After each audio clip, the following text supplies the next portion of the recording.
What's going on, guys? These last couple days have been wild for LEGO Star Wars leaks. Let's get into it. All of these leaks are for August 2025. First set we'll talk about is the MTT. It's supposed to be $150 and 976 pieces. It's a pretty small build. It's smaller than the 2007 version, which we already knew. Maybe a little smaller than 2014. And it only holds 6 battle droids. That is a little disappointing. We had known that for a while. It does come with a couple of commando battle droids, either 2 or 3.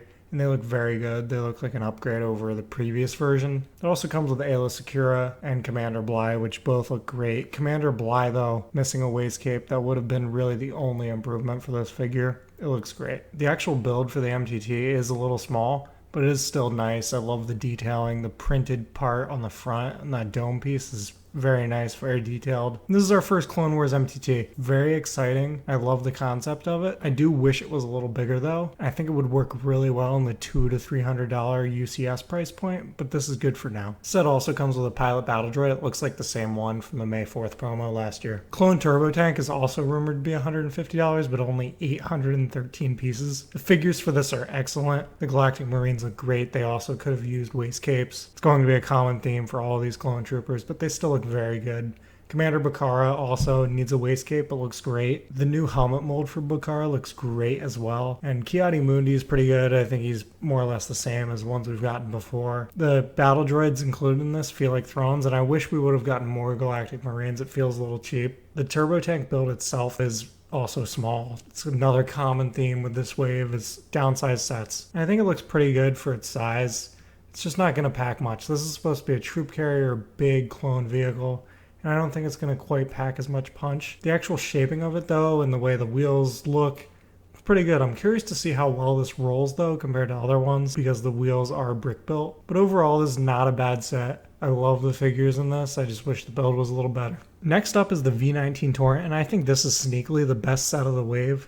The build is excellent. It almost looks like a custom build. And I love the new minifigures included in this. The Clone Pilot, finally. An accurate Clone Pilot helmet looks great. The Asajj Ventress is pretty good too, although I think purple was the wrong color for her. I think her outfit is really more of a dark blue. But the Obi-Wan is excellent. This is probably the best Obi-Wan we've ever gotten. It's certainly the best Clone Wars Obi-Wan we've gotten. Arm printing looks excellent. All around, this is going to be a great set. And it's rumored to be $60 and 567 pieces. I am curious about this. There was a rumor about 5 years ago that we were going to get a V19 Torrent. I wonder if this is the same model that was supposed to come out 5 years ago or a similar model. Guess we'll never know, but that's just an interesting point I wanted to bring up. The Playscale Jango Fett Slave 1 is rumored to be $70 and 707 pieces, and it's a pretty good build. It's very similar to the Boba Fett Slave 1 that came out a few years ago, the Playscale one. The figures are very good. The Jango Fett does not include arm printing, so it's different from the UCS version. The Boba is the same as the UCS and still with a bad hairpiece. The Kaminoan figure looks good too. We finally got a Lamasu, and this is probably the best figure in the set. I'll have to get it because I got the UCS Jango Slave 1. It feels weird that that got left out of the UCS version, but it's a nice inclusion here. The Slave 1 build is supposed to come with a support cart that doubles as a stand, similar to the Boba Fett's version that came out a few years ago. The build is nice, but it is small. It probably won't have much of an interior. If you're on more of a budget, though, this is great. It's not a bad downgrade from the UCS version. The Force Burner Snowspeeder is an insane build. I love the design and concept of this. Really cool concept for Rebuild the Galaxy. I also like the new canopy piece for the Snowspeeder. I'd love to see it on a Hoth Snowspeeder. Overall, though, this is very nice for the future of Snowspeeders. The shaping of this build is just beautiful. I just want to see it in white. I'm sure there will be a good recolor out there on Rebrickable. Somebody will do this and it'll look great. We don't know much about the minifigs in the set. They aren't really in the picture, hard to tell. But obviously there'll be something from Rebuild the Galaxy. The buildable Ewok looks pretty good. It is Wicket. And he looks solid. It does look a little flat. It looks very much like a pancake just from this picture, but I'm sure it has a little bit more depth to it when we see the full model. Curious how this will scale with the C-3PO and R2-D2 and Chewbacca builds. That's really going to be the make or break for this set. Lastly is the 327th Battle Pack. We've already seen confidential leaked images, which I'm not going to show here.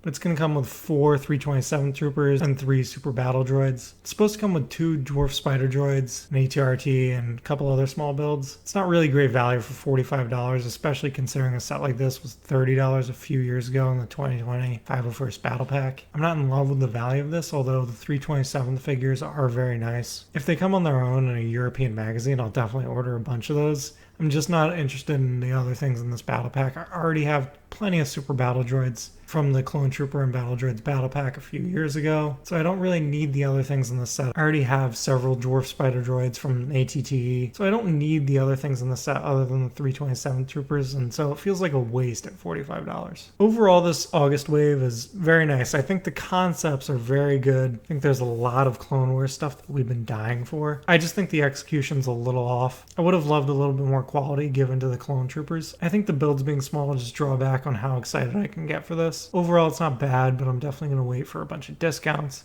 See if I can get the figures on their own. The builds just aren't that interesting to me. We'll have to see with more pictures and when we get this in hand how big these actually are. But these pictures don't make me feel great about the size of these sets. Thanks for watching, guys. If you enjoyed, like and subscribe. I'll see you in the next one.